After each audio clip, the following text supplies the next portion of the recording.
Innal hamdalillah nahmaduhu wa nasta'inuhu wa nastaghfiruh wa na'udzu billahi min shururi anfusina wa min sayyiati a'malina may yahdihillahu fala mudilla lahu wa may yudlil fala hadiyalah.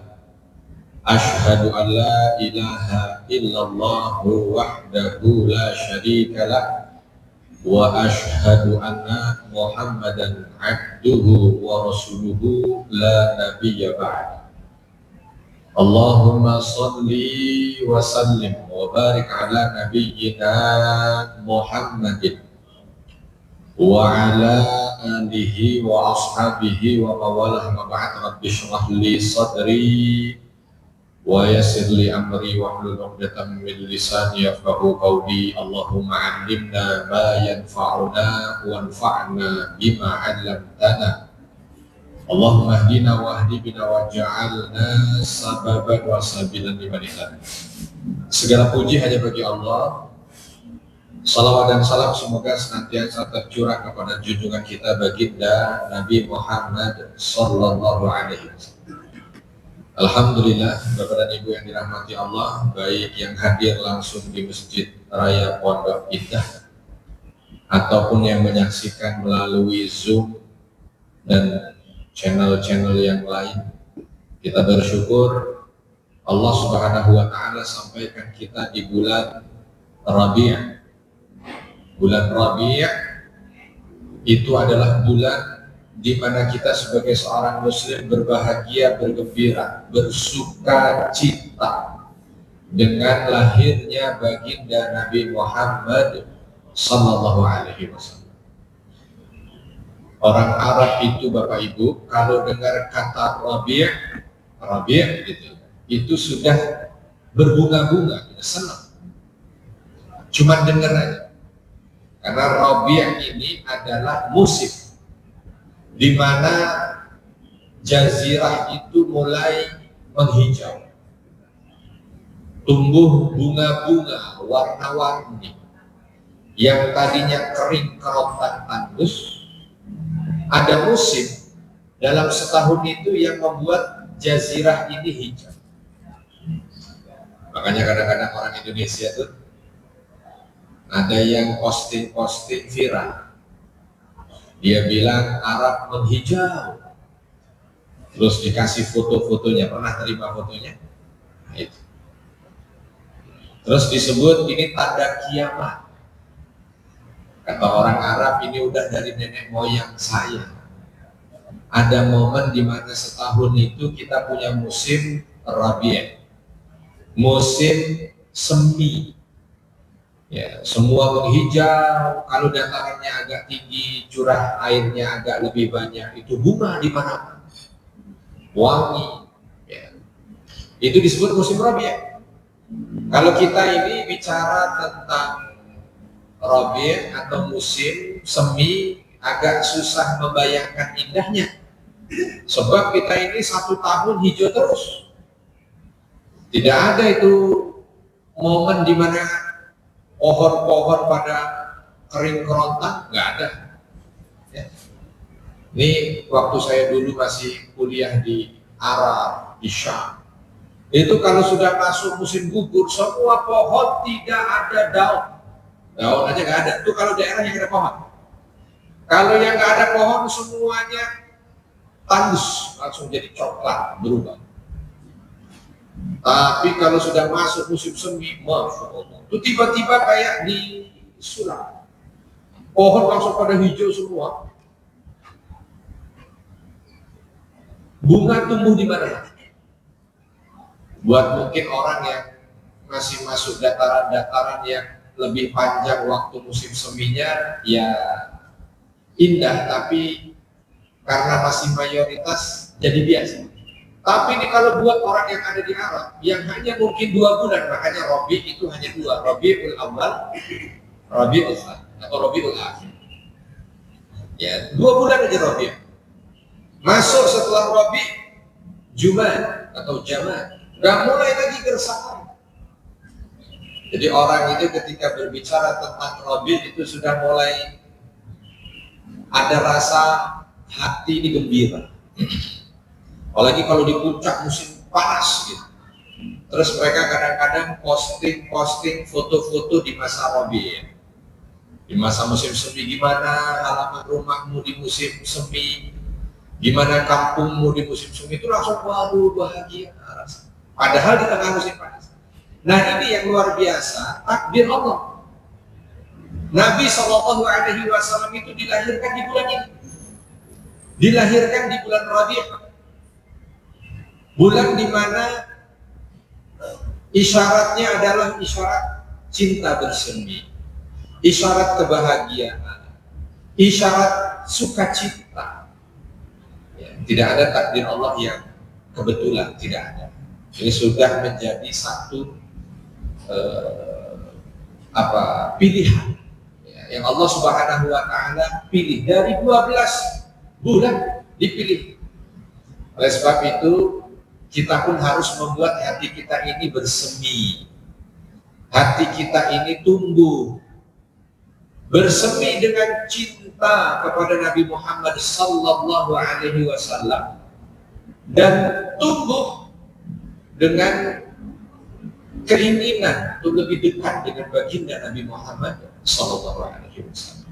Tentu kecintaan ini tidak hanya sekedar ada di satu bulan, memang iya, karena kecintaan nggak mungkin hanya ada di satu bulan, kan? Setiap saat kecintaan itu hadir. Setiap saat kita akan terus menggelorakan ya, kecintaan kita kepada Nabi Sallallahu Alaihi Wasallam agar mendapatkan syafaat. Tetapi memang kita manusia ini makhluk yang lemah, butuh momen-momen di mana kita mengingatkan, butuh momen-momen menguatkan agar kita termasuk orang-orang yang kembali ya, karena dalam hidup kita ini kadang-kadang ada manusia-manusia yang lebih banyak kita sebut di lisan kita dibanding Nabi. Ada manusia-manusia yang lebih sering kita ceritakan dibanding Nabi. Ada manusia-manusia yang lebih banyak kita diskusikan dibanding Nabi. Padahal tidak ada manusia di atas muka bumi ini yang paling berhak untuk lebih sering kita sebut dengan lisan kita kecuali Nabi. Tidak ada manusia di atas muka bumi ini yang paling berhak untuk lebih banyak kita ceritakan dibanding Nabi.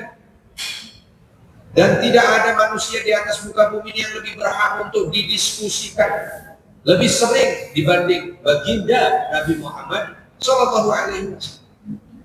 Maka kadang-kadang kita perlu introspeksi diri. Kita ini negeri besar, bangsa besar, penduduknya banyak, kekayaannya berlimpah, teritorialnya luas, orang pinternya nggak sedikit, orang kuatnya juga berlimpah. Tapi kadang-kadang kita melihat masih banyak kekurangan-kekurangan yang ada. Dan ternyata kekurangan ini diantaranya adalah disebabkan cinta kita ini kepada Nabi pun ternyata pun. Kalau mau kita head to head dengan Madinah, Bapak Ibu, Madinah itu besaran luas secara teritorial mungkin seperti kurang lebih Masjid Nabawi sekarang. Komplek Masjid Nabawi itulah dia Yathrib. Nggak besar, kecil. Tapi yang kecil, jumlah penduduk nggak lebih dari 5.000. Kekayaan yang tidak menjadi sorotan, artinya bukan negara kaya atau bukan daerah kaya di wilayah Hijaz, tapi mampu menaklukkan dua imperium besar, Romawi, Persia. Kalau mau ditanya apa karena banyak ahli strategi di sana, nggak ada yang terkenal. Apa karena daerah kaya yang bisa memiliki devisa yang tinggi? Nggak ada. Bahkan Kurma pun banyak kalah dengan daerah-daerah di sekitar. Apakah banyak orang pintar? Apakah nggak ada juga?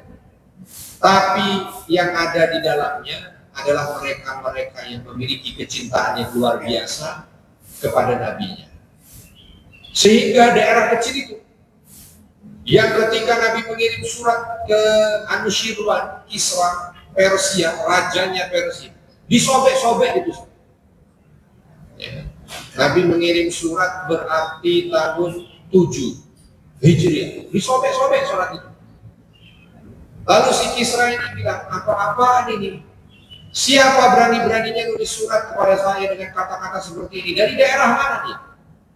Yang daerahnya nggak pernah disebut di peta, berani-beraninya kirim surat seperti disobek-sobek. Begitu berita itu sampai pada Nabi Shallallahu Alaihi Wasallam, Nabi hanya mengatakan seperti ia menyobek-nyobek surat itu, maka negerinya akan disobek-sobek oleh Allah Subhanahu Wa Taala. Nggak pakai lama. Dari itu ya kurang lebih jarak sekitar 6 tahun. Habis Persia, dihapus dari peta, nggak ada lagi Persia. Yang tadinya dia dengan segala penghinaan, apa ini nggak ada di peta, sekarang nggak ada di peta. Kenapa punya kekuatan seperti ini? Kekuatannya diantaranya adalah kekuatan kecintaan pada Nabi. Bagaimana tidak disebut ini kota penuh dengan orang yang punya cinta luar biasa pada Nabinya. Jutaan kisah lah kalau mau menggambarkan itu. Tapi diantaranya yang masyhur kita sering dengar itu sampai Bilal bin Rabah. Ketika Nabi meninggal dunia, sholat pertama para sahabat tanpa Nabi itu sholat duhur.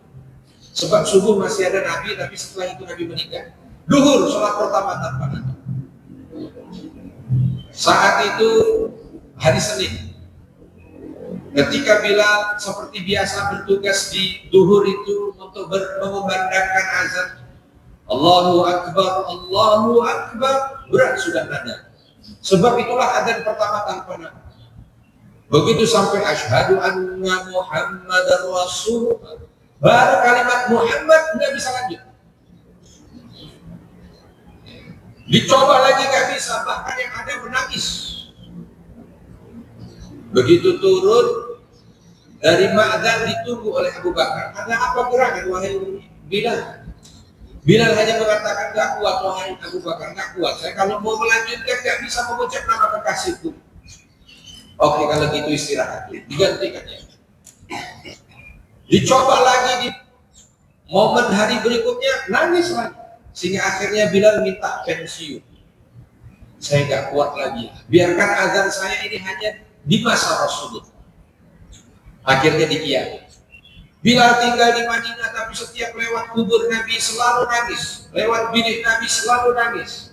Lewat tempat di mana dulu pernah berjumpa dengan Nabi selalu nangis, lihat mimbar nangis, pokoknya nangis terus. Sehingga minta izin kepada Abu Bakar agar diizinkan untuk sementara pergi dulu. Lalu oleh Abu Bakar diizinkan pergi ke Syam, sekaligus berdakwah di sana, sekaligus mengobati hati. Berangkat ke sana.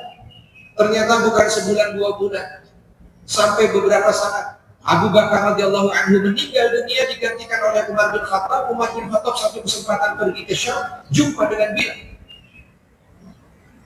Ketika jumpa dengan Bilal, rindu luar biasa Umar kepada sahabat yang mulia ini, lalu bertanya pada Bilal, Bilal, tidakkah kau rindu pada kami di Madinah? Bilal mengatakan tidak. Apakah engkau tidak rindu dengan sudut-sudut kota Madinah? Tidak. Nah, pertanyaan yang ketiga ini yang membuat Bilal terdiam seribu kali. Lalu apakah engkau tidak rindu dengan baginda Nabi Muhammad Sallallahu Alaihi Wasallam? Dia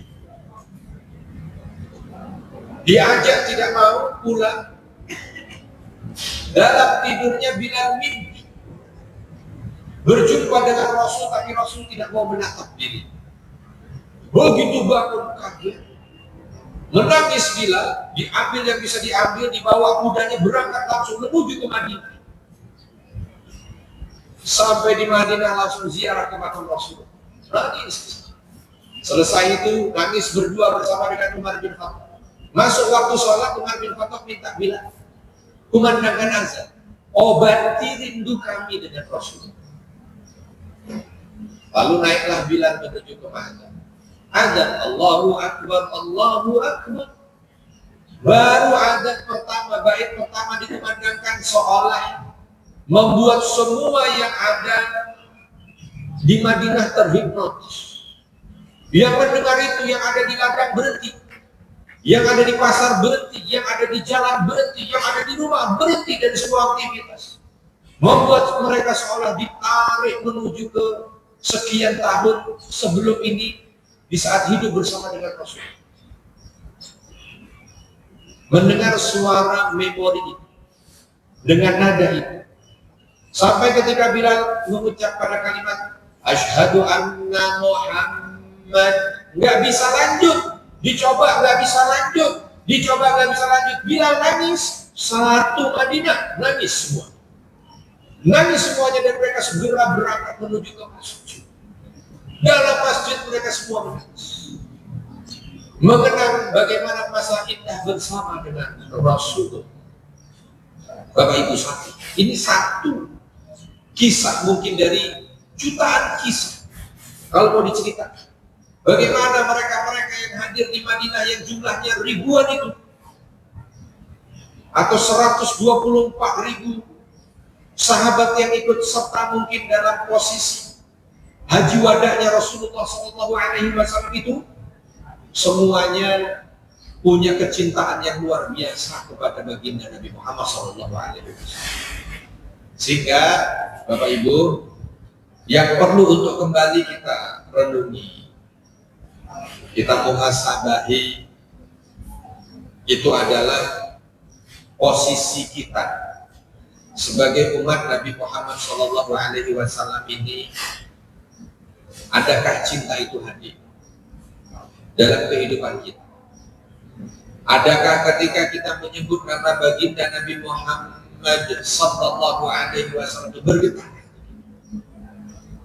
Makanya Nabi mengatakan bakhil, orang yang bakhil, pelit, mereka yang mendengar namaku disebut tidak bersolawat. Bakhil. Padahal ini kalau kita lihat bakhilnya sebenarnya bakhil untuk dirinya sendiri. Sebab dia bakhil, pelit terhadap dirinya dari rahmat Allah. Karena Nabi mengatakan man shalla alayya salatan, barang siapa yang salawat kepadaku sekali, Allah akan 10 kali memberikan kebaikan. Mudah-mudahan momen ini, momen kalau salawat sekali 10 kebaikan Allah berikan, kita bukan cuma sekali. Dari awal bertemu kita pagi hari ini nanti sampai dengan akhir, tidak ada lain yang kita sebut adalah nama baginda Nabi Muhammad sallallahu alaihi wasallam. Tidak ada lain yang kita ceritakan baginda Nabi Muhammad sallallahu alaihi wasallam. Tidak ada lain yang kita diskusikan baginda Nabi Muhammad sallallahu alaihi wasallam. Kalau mungkin bisa dilihat di slide yang ada, slide-nya ada di Zoom masing-masing atau di TV. Kita lihat, saya ambil judulnya satu di antara ribuan judul mungkin yang bisa membuat kita cinta